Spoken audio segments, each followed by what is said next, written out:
Your Excellency, I'm still very much interested in this bursary thing. I'm sure you also have a commitment to payment of this bursary. That is why you have released, or you have given the approval. But I feel that you have a responsibility to actually see that the committee does what you expect them to do, going ahead to pay these 2 years. Because the student community, they are agitated and they're waiting for 2 years. Now they're giving 1 year. We don't foresee any, or we don't pray for any unrest or whatever. But I feel that maybe at your level you need to get the committee to explain the reason and all of that for the student to get to know. If it gets to my knowledge, like now it has gotten to my knowledge, I never knew that there were any problems because as far as I'm concerned, monies have been released. From time to time, I consult with the committee, and they always tell me that things are going well. I've not gotten any contrary opinion. Now I have this, I'm going to call the committee and I'm going to talk to them. Possibly I'm going to also invite the student body, and we'll talk about it and we'll get over it. His Excellency, there is this concern about WAEC fees. The state government pays WAEC fees to students of Bayelsa State. But for quite some time now, the results of the students have been withheld by WAEC. Those are some strange things that I see in Bayelsa. We release the money. You know, once in a while, I even interact with students. And sometimes it worries me because I met with a young boy who had just written his WAEC. And I asked him, okay, did you pay WAEC fees? He said, yes, he did. And I said, look, we pay for you, so why do you pay? But, you know, there are all kinds of stories coming to me that the WAEC fees are paid and then they still collect WAEC fees from students. Or in some cases, they get all kinds of people to be on the list and then they share the money. There are all kinds of stories that come to me. I have not verified any of those. But there are all kinds of issues now. But I want to assure you we are very committed to that program and we are still paying. In fact, recently I've just approved some money and the money has been released. I believe it has been released. Yes, so I don't see any problem with WAEC fees.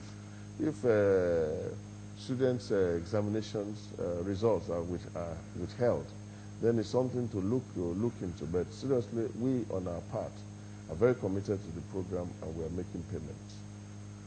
Yeah, maybe just to support what Francis was trying to ask. You see, at the point where directive has been given and then to the implementation point, there seems to be some kind of disconnect. You know? Well, I don't think we have gotten past directive stage now.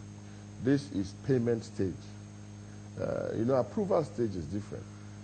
And I am telling you in these cases that we have actually paid. And I confirm, once money has been released, I confirm because it reflects on my system. So it's not as if you can fool me when you have not paid. But once money has been paid and is now in the hands of the committee or the implementer, then I assume that you are going to do your job. I mean, I cannot micromanage everybody. I cannot go and say, okay, make sure that 1, 2, 3, 4 people are paid. I can't do that. My job is to make sure that funds are released. I approve when you meet all the criteria, and then I make sure that the monies are released to you. But from then forward, it is your responsibility. So the committees that are responsible should then do the rest of it. If they have not done it, and it comes back to my attention, then I will have to look at it. Now you brought this to my attention, I'm going to, but especially this WAEC fees, I've heard so many stories about it. And I am wondering if we shouldn't reveal. If the students are really not getting the fees and they are still taking fees from the students, then there's a problem. I hear that sometimes they go and get external students from all over the place and fill up their list, and then we pay. So we cannot pay for every Nigerian. We are only paying for Bayelsans. But the external students also pay. They pay. Right. They pay, and then they collect from us. You know, so there are, look, you see, these are not verified things, so I don't want to go into details here. I've not verified any of these claims, but I hear all kinds of things going on there. That is the problem, and that is where we want to look into. And I've already put the machinery in motion to actually begin to understand the real issues here. Okay. I recall that in 2008, there was a stakeholders committee summit on education to actually find a roadmap for education development in the state. And I recall that that was where the issue of 300 schools was first announced by you and of course project on. I want to find out the recommendations of this summit and to what extent have you implemented some of these recommendations? Well, yes, we have implemented some. You see that the senatorial schools have started, of course, are ongoing, almost completed. The other issues had to do with teachers training. Of course, we've also done a lot about that. But that summit did not come up with the recommendation that were far-reaching enough for me. So I've gotten a consultant, the Bayelsa, who is based in UK, and she's already here, to work with the system to really come up with something that really makes sense to us. You know, when you have an idea and then people run with it, and you know the outcomes are not exactly to your own liking, to the way you wanted it to be. You know, I slowed down on it because of that. That's what happened in that case. So we're going to do something much better, and I can assure you that I'm very committed to the education and development of Bayelsa. This lady was here with me even this evening when we saw me outside. And I want to believe that she's going to do a great job. In addition, we have a commissioner that I believe will do a better job.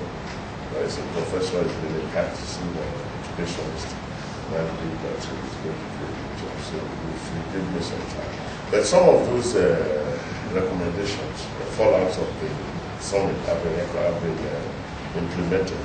Some of them, because they were not very, they were congruent with our expectations, have really been jettisoned.